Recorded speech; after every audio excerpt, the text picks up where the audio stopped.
All right, today we are jumping into one of the most powerful and honestly, most dramatic stories ever told.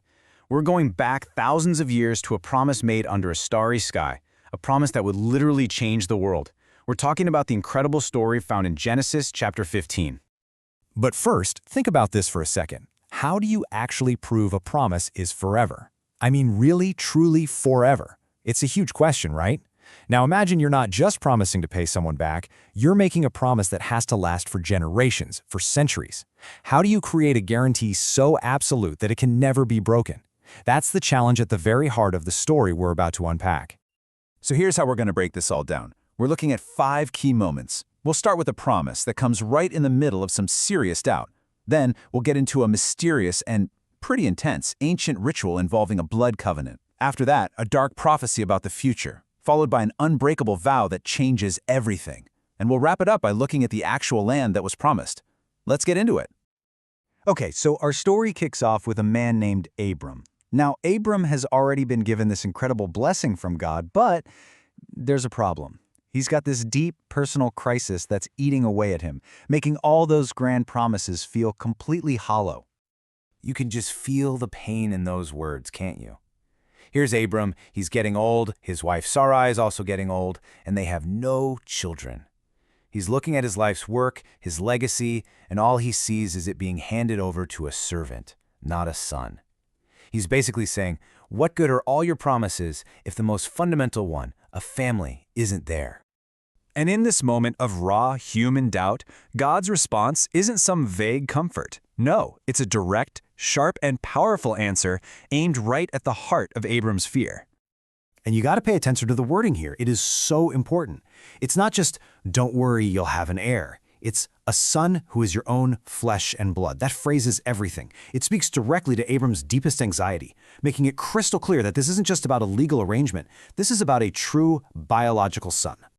So then the whole scene just explodes in scale. God takes Abram outside, under that massive, brilliant desert sky, and he gives him a task that's totally impossible. Go on, Abram, count the stars. Suddenly, we shift from one man's personal grief to the mind-bending vastness of the entire universe. And boom, there it is, the promise. From this one single, childless man, God is promising a family so huge, so numerous, that you couldn't even begin to count them, just like the stars in the sky. The contrast is just breathtaking. But, a promise of descendants is one thing. What about a place for them to live?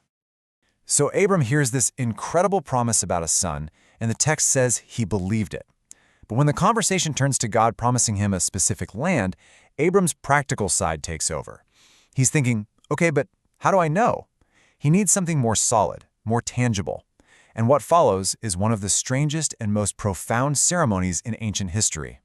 And you got to admit, it's a fair question, right? He's not really doubting. He's asking for assurance. How can I be sure? He wants a guarantee. And the answer he gets isn't just a word. It's a set of very specific, very visceral instructions for a ritual. Now, to our modern minds, this sounds pretty gruesome and bizarre. He's told to collect these animals, slice the big ones right down the middle, and then create a pathway between the bloody halves. But we have to understand, in the ancient world, this wasn't just some random gory act. This ritual had an incredibly powerful and specific meaning. And this, right here, is the key to this whole story. This ceremony was how you made a life-or-death contract back then. It was called cutting a covenant. When two kings, or two parties, made a treaty, they would both walk down that path between the animal pieces. And by doing that, they were making an unspoken vow. They were saying, if I break my end of this deal, may what happened to these animals happen to me. The stakes were literally life and death. So Abram gets all the animals ready, and he waits. And as the sun starts to set, the whole mood shifts. Things get heavy. He's about to find out that this guarantee for the land comes with a detailed and, frankly, a pretty chilling vision of what his descendants are going to go through first. The language here is meant to give you goosebumps. This isn't just Abram dozing off. A deep sleep and a thick and dreadful darkness fall over him. This is supernatural. It's a sign that what he's about to experience carries immense weight and seriousness. And here is the prophecy in all its detail. And wow, it is not an easy road. It's this long, hard journey. His descendants will first be foreigners in a land that's not theirs. Then they'll be enslaved and abused for 400 years. But at the end of that long period, God will judge their oppressors and his people will come out of it with great wealth. Only then, after all of that, will they finally return to the land promised to Abram. And that detail about the fourth generation returning really hammers it home. This isn't a short-term plan. This is a centuries-long prophecy. It's a promise that Abram himself will never, ever get to see fulfilled in his lifetime, which makes the kind of guarantee he's about to get even more critical. Okay, now we are at the absolute climax of this entire story. The stage is set. Abram has prepared the animals. He understands the life or death meaning of a covenant. He's just been given this heavy, long-term prophecy. What happens next completely flips the script on how these kinds of treaties are supposed to work. And this is the radical twist. Normally, in a human covenant, both parties walk the path. It's a two-way street.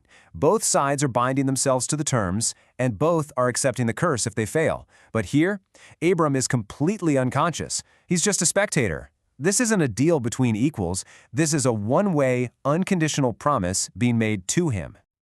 Suddenly, in the middle of that dreadful darkness, something appears, a physical manifestation of God's presence. And it's not a human form, it's these powerful elemental symbols, a smoking fire pot and a blazing torch. This is the moment of truth. And this is the most important part of the entire chapter. The divine presence, represented by that fire and smoke, moves down that path of death alone. Abram doesn't move. By doing this, God is symbolically taking the entire weight, the entire curse of the covenant, onto himself. He is essentially saying, if I ever break this promise to you and your descendants, may I be the one torn apart. It is the most absolute, unbreakable, one-sided guarantee imaginable.